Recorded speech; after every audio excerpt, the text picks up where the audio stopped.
The original Porsche Cayenne set a high handling benchmark in the luxury SUV class when it launched almost 2 decades ago. It has solidified its place at the front of the pack ever since, with the latest version retaining its dynamic honours when it debuted towards the end of 2017. But while rivals like Mercedes and BMW have reaped the rewards of diversification, it has taken Porsche a little longer to come around to the idea of expanding its SUV range. Better late than never, the German maker stunned crowds at this year's Shanghai Motor Show with the aptly named Cayenne Coupe. The badge is self-explanatory and plays on a theme BMW has owned since the first generation X6 first went on sale back in 2008. From nose to B-pillar, the sleekly styled Porsche is pure Cayenne, albeit with a slightly flatter windscreen. But from the driver's door back, it takes on an altogether more aggressive stance. Much like on the Audi Q8, the Cayenne Coupe's roofline dips away much sooner than on a standard car. It's actually 20mm lower. Sticking closely to the Coupe SUV rulebook, the windscreen is steeply raked and meets the boot lid with this adaptive spoiler. The standard car's number plate has been moved from the boot to the bumper for an optically lower aesthetic, and in its place sits that usual Cayenne Turbo badging. Bosses describe the car as a real Porsche sports car, and there will be 3 models to choose from at launch. In addition to the flagship, for now, Cayenne Turbo, Porsche will also offer an entry-level 335 horsepower V6 Cayenne Coupe and a 434 horsepower Cayenne S. Prices start from £62,129 and rise to £104,729 for the turbo tested here. That's a premium of around £5,500 depending on trim. As you'd expect, that swooping roofline has a positive effect on performance. 0 to 62 miles an hour takes 3.9 seconds and it'll hit 177 miles an hour flat out. That is Porsche 911 baiting kind of performance. Does it feel faster than the standard car? Not exactly, but that is perhaps more of a compliment to the standard Cayenne than it is a criticism of this coupe version. Unlike in a Lamborghini Urus, the engine doesn't dominate proceedings. Yes, the V8 is always there and ready to go at the flick of a right foot, but it's not continually boisterous like it is in its Italian stablemate. The fact that the engine doesn't dominate the driving experience is partly due to how capable this Cayenne is dynamically.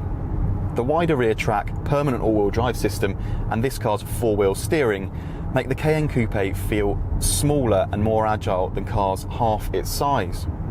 The differences between this coupe version and the standard car are difficult to detect, there's no denying that. But credit where credit's due, this is a sports utility vehicle that is more than worthy of the Porsche badge. Our car had the optional lightweight sports pack, which switches the car's standard panoramic glass roof for a full carbon fibre item, saving a substantial 21 kilos and lowering the Cayenne's centre of gravity. Among other things, it adds a sports exhaust, 22-inch GT design wheels, and some extra carbon trim. It also removes some of the standard car's sound insulation with a notable effect on refinement. If you want a quiet SUV, something the Cayenne Coupe is perfectly capable of being, then we'd avoid these options.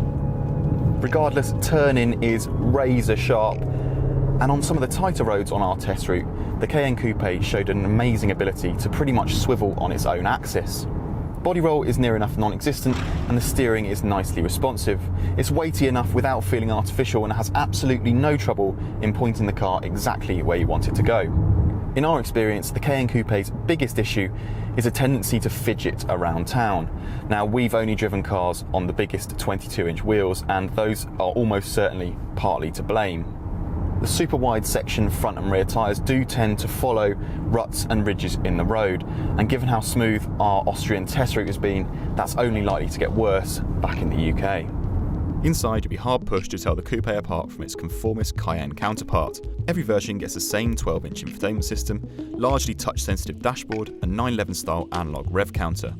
As in its sports car sibling, the central tacho is flanked by 4 digital readouts, customisable to the driver's taste. Take a look in the rearview mirror or have a seat here in the back, and those changes start to become a little bit clearer.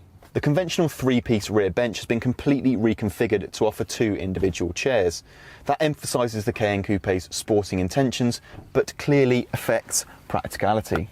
Despite positioning the seats 30mm lower than in the standard car, there's obviously going to be a compromise when it comes to headspace. Now, I'm just over 6 foot tall and this is set up for my driving position. Knee room is absolutely fine, but there is not very much headroom. But in all honesty, it's no worse than in a BMW X6 or Mercedes GLE Coupe. Boot space measures a decent 600 litres, which is 145 litres down on the standard Cayenne. While that might not sound very much, that sloping roofline is likely to affect the Cayenne's outright practicality. If you want the biggest load lugger, this might not be the car for you. Which Cayenne you go for will depend largely on your sense of style, as a coupe is almost indistinguishable from the standard car on the road. It's a little less practical and a little more expensive, but for the type of buyer this car is likely to attract, that won't matter one jot. It remains one of the sharpest SUVs on sale, and now comes in a package some customers will find impossible to resist. Click the video on the left for a drag race between the standard Cayenne, a Bentley Bentayga and the Alfa Romeo Stelvio Quadrifoglio. Or for a first drive of Porsche's all-new 911 Cabrio, click the window on the right. Make sure you give the video a thumbs up and press the Auto Express logo to subscribe.